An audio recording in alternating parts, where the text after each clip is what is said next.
It's Rick here, 28 millimeter RPG. Woohoo! I'm here to talk about some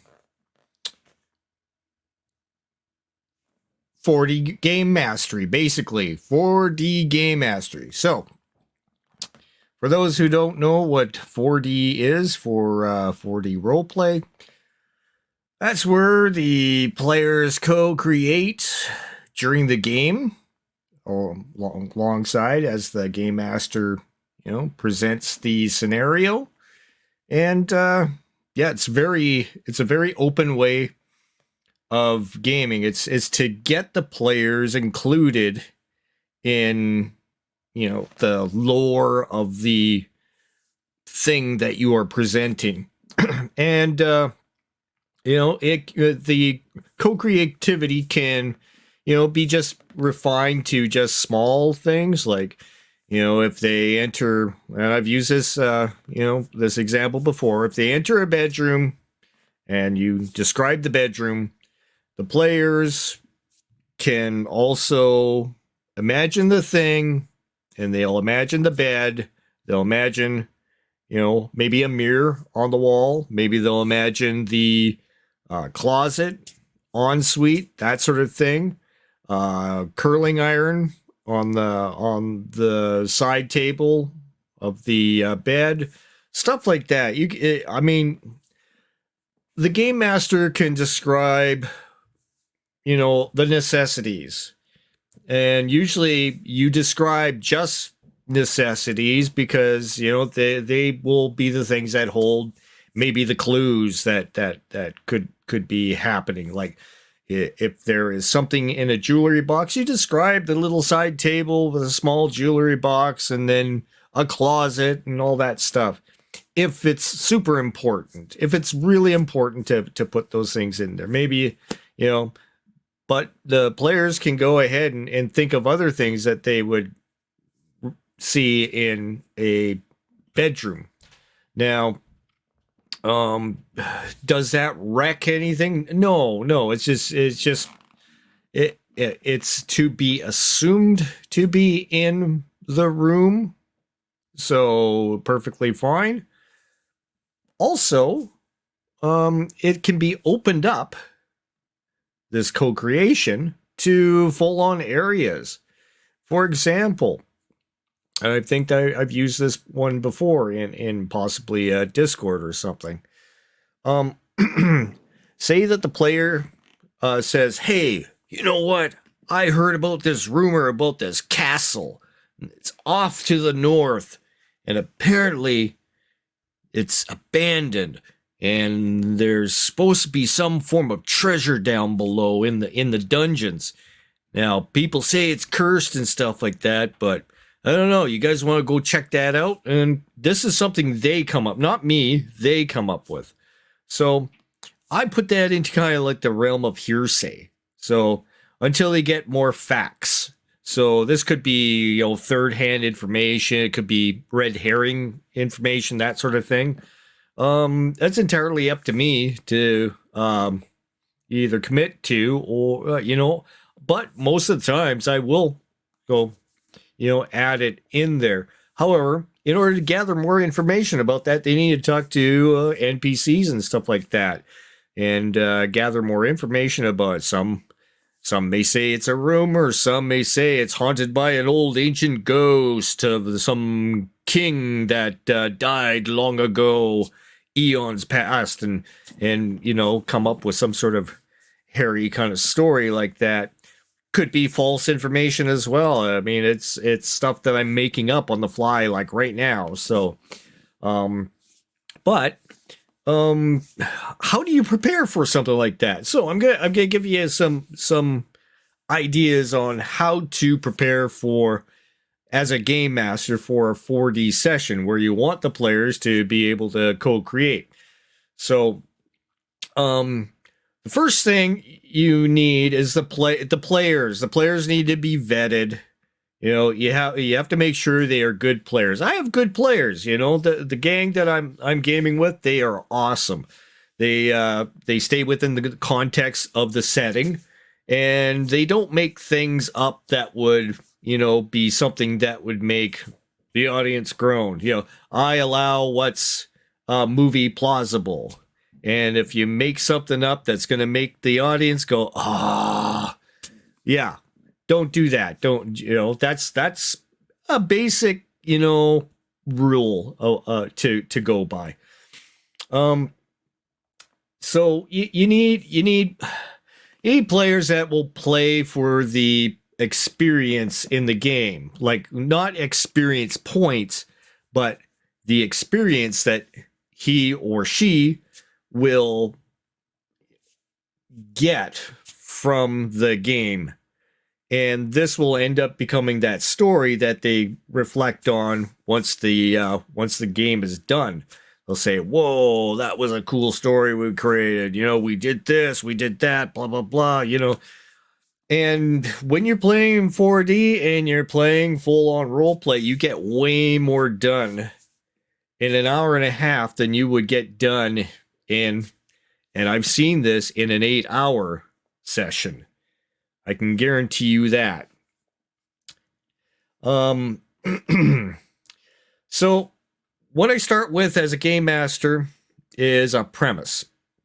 So usually it's presented on the like a Discord chat or something. We now have the RPG Crusade Discord server. It's all set up. We got little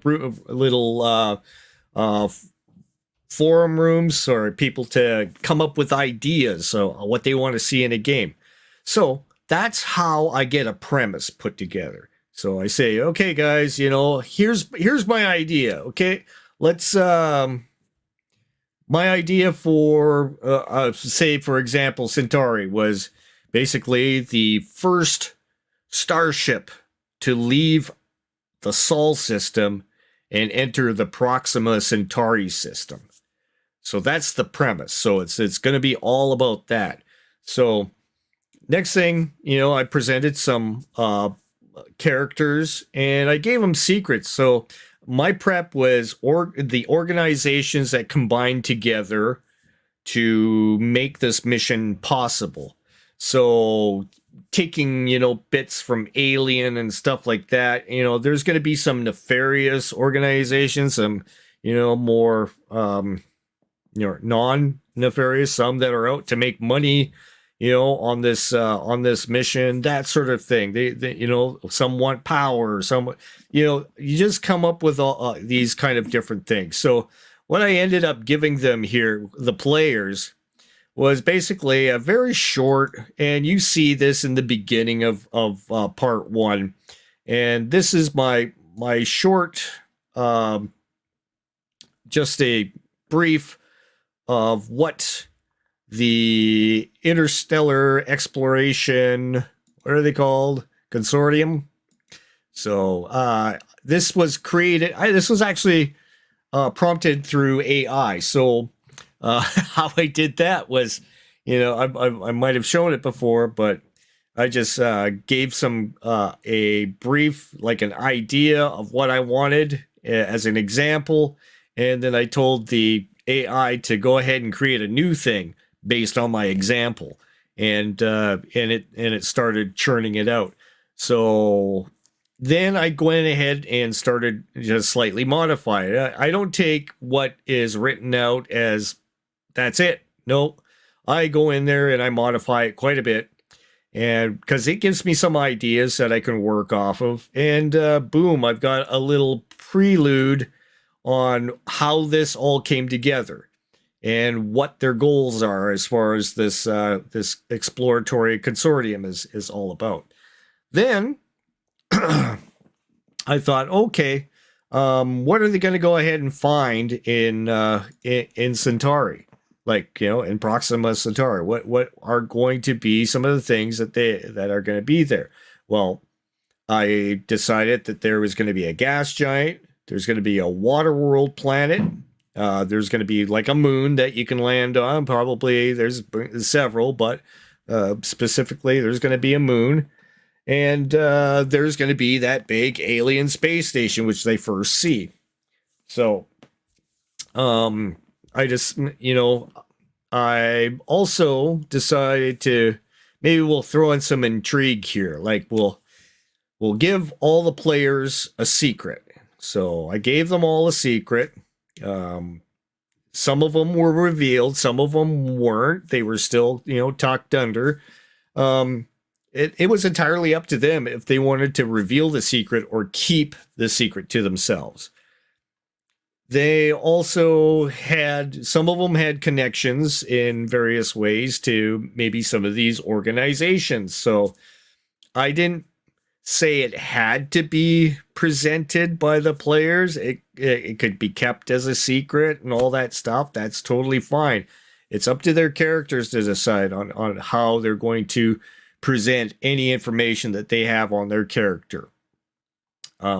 That's not my job. I am just purely narrator, and I try to stay out of their actions, and I just narrate reactively what is happening around them every time a turn goes by. So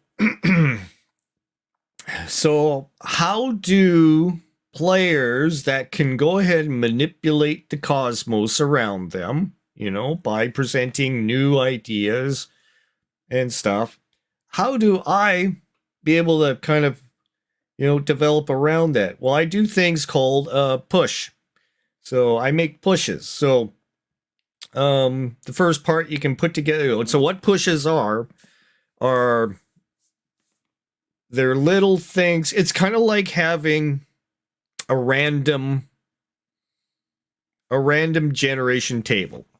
So you have a table of say 12 things, and those are all random encounters. So one's going to be this. It'd be like, a shooting star. Another one's going to be, micrometeors. Another one's going to be an alien signal. Another one's going to be weird echoes coming from the planet.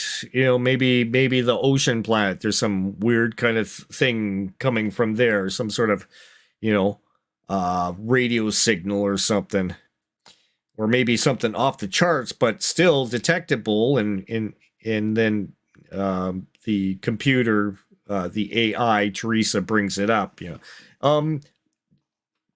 It pushes are things that environmentally create interesting things within the context of the linear progression through the 90 minutes that we have.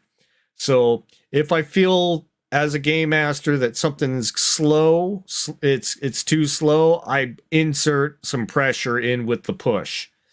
So suddenly something's happening and the players have to do something about it. So, and it becomes all kind of, hairy and everything. So that's what the push is for. It's to kind of bring in another dimension in there to create some atmosphere, and we're going from you guys talking to boom, we're in some action. So it's stuff that I don't roll on the table, but I pick out of there what would be cool right now to put in this situation. And then the players react. And then I react from what the players are doing. So that's what I do, pushes. So you can create pushes as the game occurs. So, for example, if on my Castles and Crusades game, this is where I first started practicing this. So as the players were doing things, say one situation was they conned a group of slavers out of their slaves. So they tricked them and ended up taking the slaves away, and the slaves became part of their party, at least, a few of them. So this created a push that I could use later on, where the slavers find out, because they're going to go ahead and talk to Serviant, the master lord of the one manor house, and find out that he actually didn't give them the go ahead to take the slaves. So they will be mad, angry, and wanting revenge. So then I used that later on in the game and brought them in as an encounter, kind of just to, to give the game a lively feel. It's not just static. There's NPCs out there reacting to the way the players what they do. Another one is the escaped demon-like creature that escaped in the beginning of the game. Well, there's going to be repercussions for that. That creature is going to be creating minions and then starting to gain power in the area by sending his minions out to go ahead and terrorize the countryside. So that occurred, and that created some more interaction with the players. And the players react to that, and I react back to that as well. And it's a good back and forth. You get a lot of gameplay out of all these different pushes that you throw towards them. Another one was the Griffin. Griffin stops the trade route. That's basically it. Maybe I had a little few lines of what the treasure was going to be up in the Griffin. How are they going to stop a Griffin, a flying beast that's it's almost impossible to hit? It's a it's a thing. How do they stop this thing? Well, they went to a hunter. I put in the rumor of I suggested a hunter or something. That was spur of the moment. It wasn't planned. It wasn't anything like that. And then I was thinking, well, what would bring down? Well, there's a lot of vine kind of creatures like in the game systems and stuff. So why don't we have this kind of, large melon-like creature with vines and everything on it, and it eats other creatures around in the area. When it's at nighttime, plants sleep. So there we go. That's the best time to go ahead and grab one of these guys and use it as a trap to trap the Griffin. It's large enough to do that. So that was the plan. They went ahead and followed what the hunter suggested, and away they went. And you let that all happen. I didn't plan it. It just, it was kind of like spur of the moment kind of stuff. So it didn't sound contrived or anything. It ended up being feasible. It ended up being a fairly solid plan that worked out. They used it to slow down the Griffin and hold it in place as they went ahead and started, trying to kill it. And you let plans go how it went. One of the players died in that situation. It's what happens. I'm not there to coddle players. I'm not there to coddle my NPCs. Everything's disposable in my games. So that's how I do that. So it's what we call pushes. So as players are playing, going through, I'm writing things down, what they did to this person may cause a either good thing. For example, the boy that they had rescued, their family, ends up being in an area where the players are like, they're tired, they haven't gotten themselves back to town, but they see the cottage up ahead, and the lady out there recognizes them and says, "Hey, you're the one who rescued my nephew, and come in, rest your weary heads. We have soup and some lamb, and we'll come eat," that sort of thing.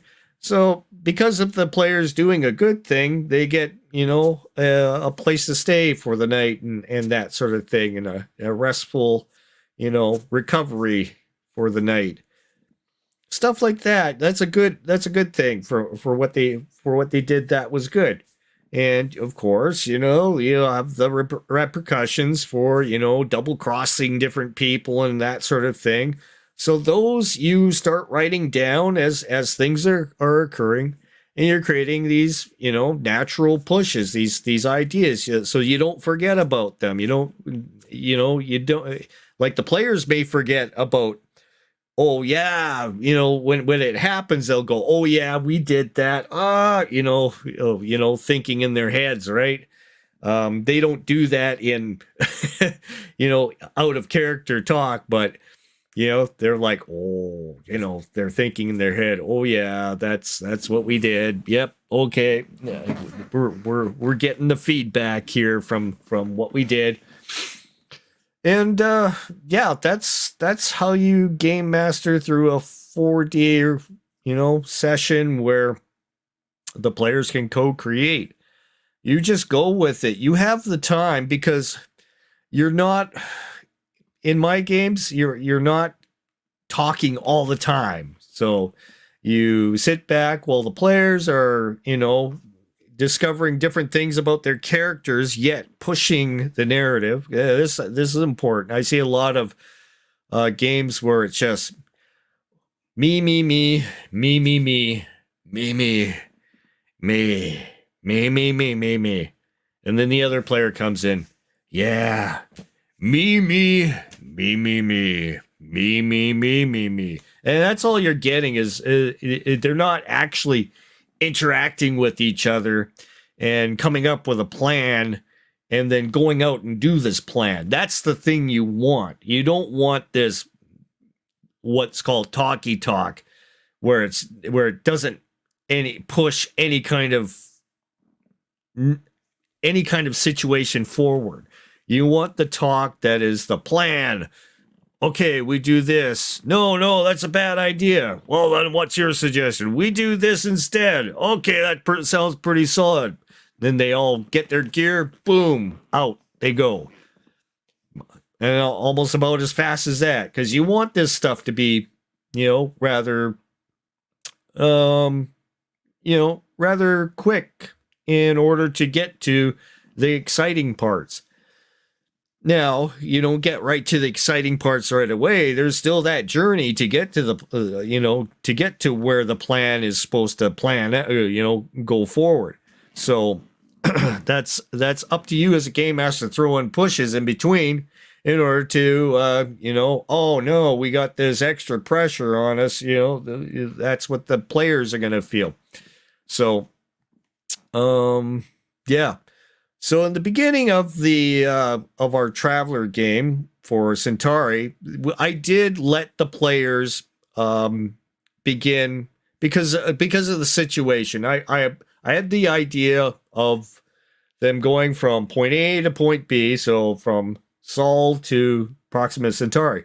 But I did put in a little thing that they would forget about, because the cryo chambers will cause a side effect on the players. So they lose their more recent memories before they had gone under cryo chamber, cryo. So there was an incident that I put in there, which, was something that I made up, but the players knew that this was a plausible thing because of the way cryo chambers work. And they're like, okay, well, there was something that happened, but we'll kind of figure that out.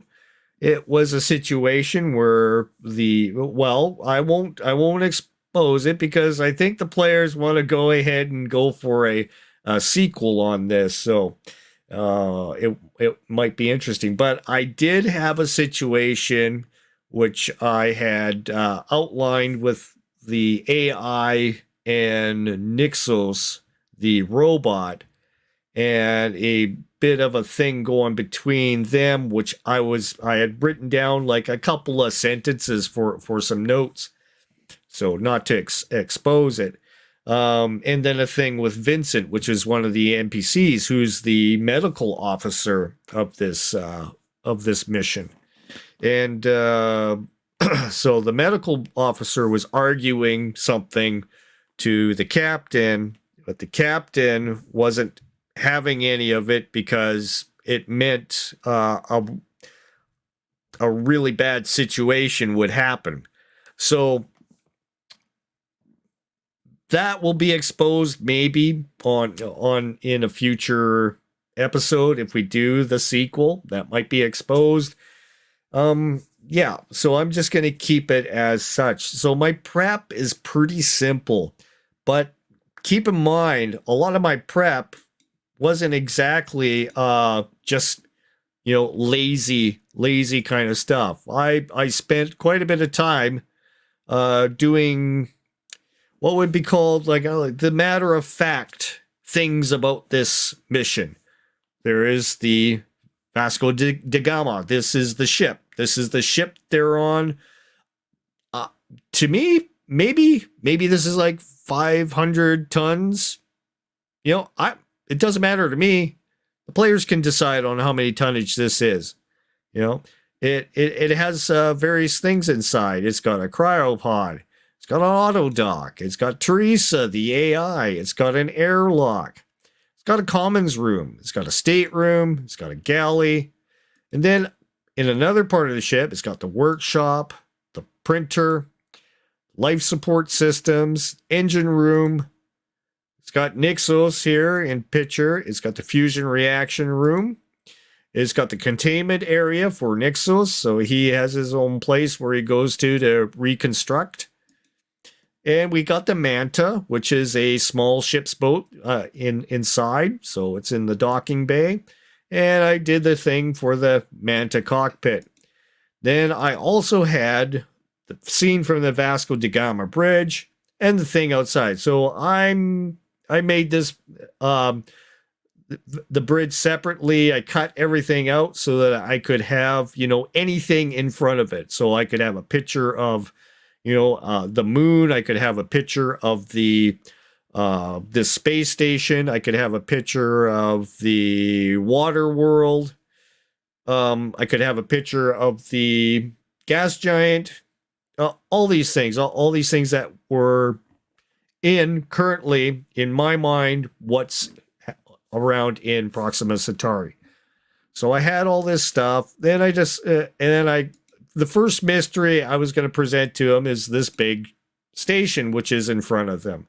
And of course, I added another frame in here that I can use to go back and forth on to indicate this is something that Teresa picked up. She can't see this space station, so this is a mystery. So the players are questioning reality right now, because if the ship can't see this, what's going on? But Nixos can see this because he relies on a different kind of optical wavelength that like a human does. So he sees what humans see. I also added this here. So I gave the printable environmental vacuum suits and the different types of weapons. So I have the laser cannon, a multi-tool. Now this is key, and this is where some creativity happened. Beam emitter and an auto cannon. So they could choose those kinds of things for their suit. So let's get back to this multi-tool here. This is key in some of the co-creation. Big Bad, and also Crispy's character. They decided to make these, but have it with a like a dispenser for nitrogen. So they were going to freeze the creature if it came up. That was their idea. Big Bad also came up with the idea of spur of the moment, even though these were created already, to have the grappling hook on. Sounds feasible to me. I'm not, he didn't have to ask. No asking was done. They just did it. They created them. Boom. Easy. I'm not there to argue. This is their game. It's their freedom to, if there's any kind of situation. For example, they were creating all of the suits in the beginning here. And then once they started getting into the weapons, creating missiles, that sort of stuff, there was an override protocol that needed to be done. They needed permission from the captain to do so, and then the captain had to go ahead and okay everything. So it wasn't like a free for all for them. They realized, oh, the printer stopped. Now it's giving us this message saying that they need an override protocol from the captain. Ah, okay. So they get the permission, all that stuff. It made an interesting experience through all of that. Now they realize, oh yeah, they can't just print everything that they want to. They need to go through the captain and figure that out. And there's only a certain amount of the gray goo that they can use out of this thing, and or they can recycle. That was another thing I thought about. Maybe recycle. It didn't come up. They didn't use half of these rooms that were here. I don't recall them doing anything in the fusion reactor room. All these things were there, but the thing is, if you put in too much work and they don't use them, it's just you wasting your time. So you give just subtle notes on things. You let the players create everything else. It's fine. It's not going to break your game. You got good players. Ones that want to stay within the context of the setting. They don't want to go ahead and start making things that could break the game. I'm not worried about breaking the game. I'm just having the experience using the rules for Traveler, and that's all. So allowing my players to create stuff allows me to create things to react. So it works. It's something you might want to try. It took me a few sessions in the Castles and Crusades to kind of nail it down, and then I was like, "Oh, okay, this is cool. I can do this." Now I want to go ahead and then it was like they were like, "Yeah, we should do the 4D, a game session." And I'm like, "Okay, all right, I'm ready for this." It's going to be, Centauri, and that's what we played out. And I thought it worked very well. It created a cool story. It had an exciting ending. There was lots of die roll. There's some die rolls in the first part, but the characters were like building themselves, in the beginning because of, they're rediscovering their friends in, their co-workers. So there must be a little bit of banter.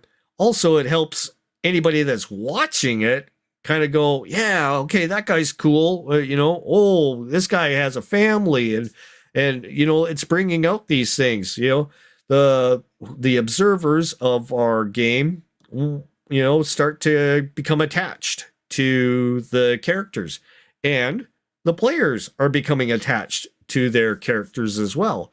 And amongst them, they're realizing, okay, these are, real people, simulated, of course, but they're real people. They're real characters. They have goals. They have things they want to do, and they're coming out of their, into their sub reality, of the game. So letting your players do that for a bit, and then bring in the situation. And of course, that was with them going on board the alien craft and finding the dead body in there. Now, there were 3 different things that I could have put in there that I had notes on. And then I decided, yeah, this was going to be the thing that was going to be inside. And, it's entirely up to you to change it. It's just like rolling on a random encounter table.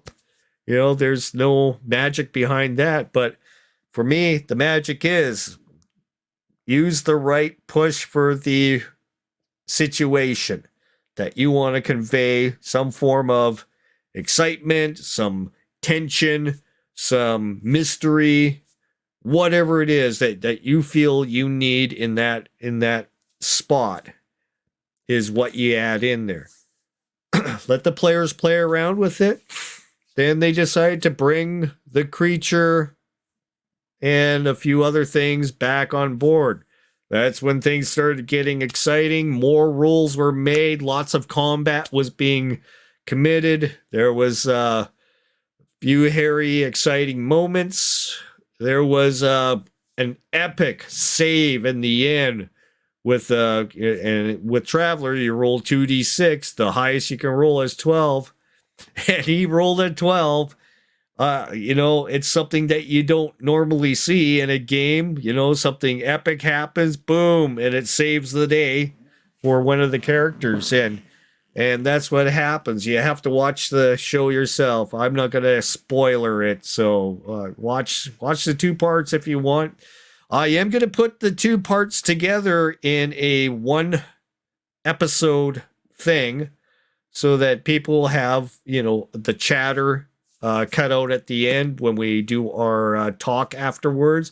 And it's just going to be the game itself. So I'll have that prepared later on, probably in another week, and do a little bit of editing just to take out, the parts where we're talking all out of character and talking about the game, about our experience, what we liked about it, what we didn't like, all that kind of stuff. So that'll be cut out. So you just get the two 90-minute episodes put together like a big kind of movie that you can listen to.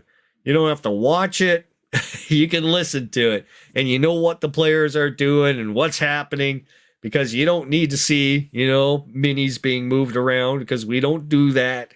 And we keep it all theater of the mind, because, what's better to think of some of the most horrible things, would be your mind, And some of this, I wanted some context in it. So I did a picture of the alien so that everybody knew what the alien looked like. And I did a picture of what, the areas looked like. So everybody knew what the areas looked like, but they had some leeway on how that area functions and everything. They can pick things out of the picture and go, okay, this is the thing that does that. And it just brings up cool things that they can, conjure up and think of and use in the game. Mind you, they weren't asking me if they could do this. They weren't, I was narrator. I'm just narrating the situation. They come up with their own things. Now, the prep, it was quite a bit of, prep, but it was the necessary prep. It wasn't stuff that I wasted my time designing this for the moon, and then I wasted time designing this for everything that was going to be on the ocean planet.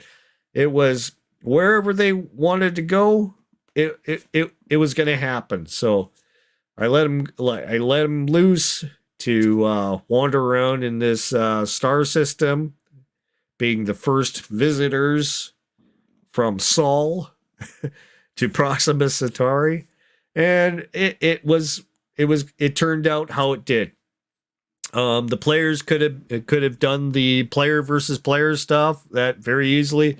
I think even Big Bad was thinking about having his character go nuts or something like that. It didn't happen because they were too caught up in survival mode and trying to stop, the alien that was gonna start chewing their heads off and taking over their bodies. So quite a horrendous situation. I got my Discord blowing up, but anyways, that's all I have to say about that. There is prep. There's you just have to prep the right stuff.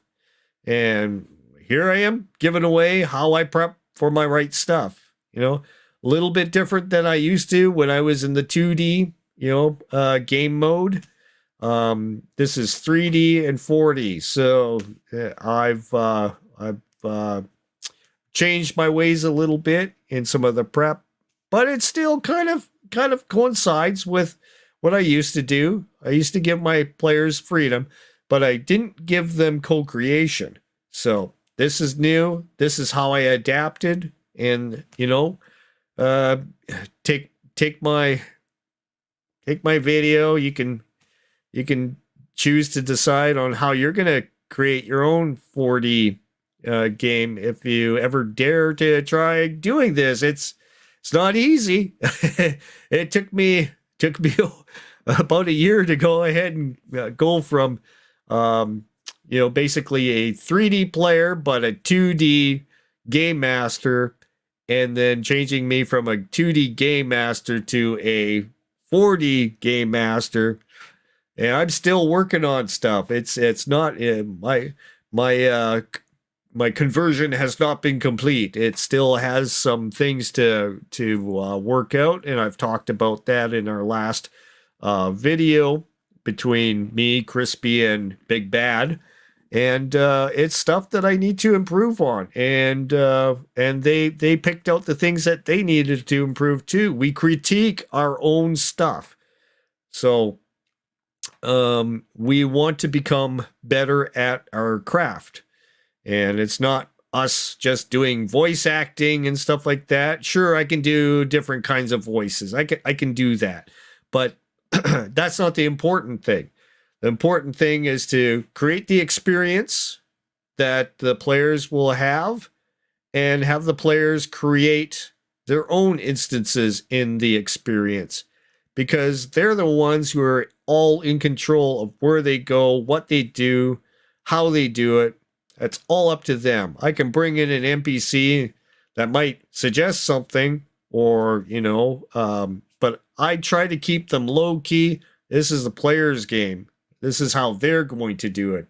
So it's totally cool for them to ignore what the NPCs say and just do what they need to do.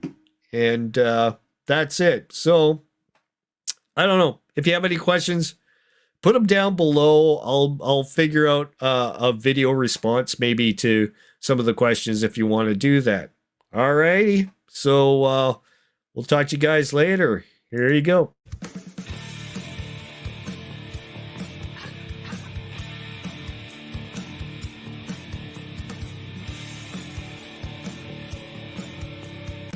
Alright, if you've made it this far in the video and you feel like you want to go ahead and punch that subscribe button, we're learning stuff, I'm learning stuff, let's all learn together. Subscribe now. Subscribe to 28mm RPG, subscribe to Big Bad RPG, and subscribe to Table Runner Creek. Thanks for joining us. Keep an eye out for our next upload. We'll look forward to having you on the next one. Bye.